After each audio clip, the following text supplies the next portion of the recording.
Back to part 2 of the final PostScript edition of Zeke's Tales from the Trail.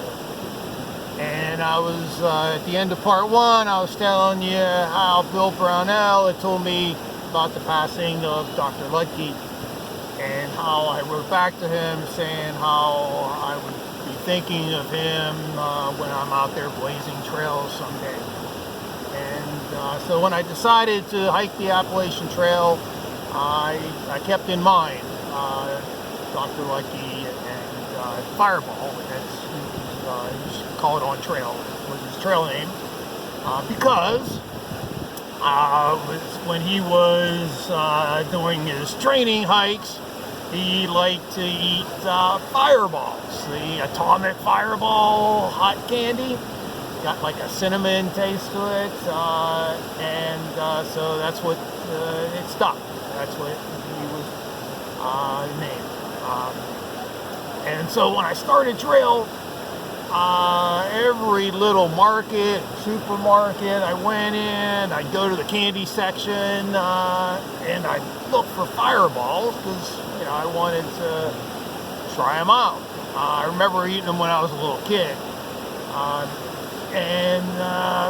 But I could just not find them anywhere.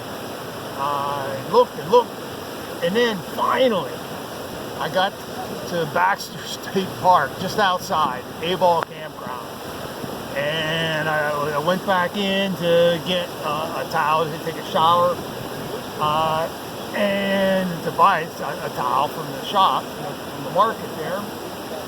And as I'm going to the counter, I go past the candy section, and I look up, and what do I see but this big jar of Fireball. I can't believe it's like the last chance of, I'm in some market where I finally found them. So I bought a whole bunch of them. And then a couple days later, my daughters met me at in Baxter. We were to hike up to Katahdin, and we made a fire at our campsite, and then that's when I told them the story about a fireball. And I said, well, before we start our hike tomorrow morning, we're gonna all pop a fireball in our mouths when we start trail. And that's what we did. So when we set out on trail, we got all our fireballs, and we raised them and said 2 fireballs. So thank you, Fireball, for giving me the motivation, the inspiration, and the desire to just keep going, It really made a difference. So here's to you.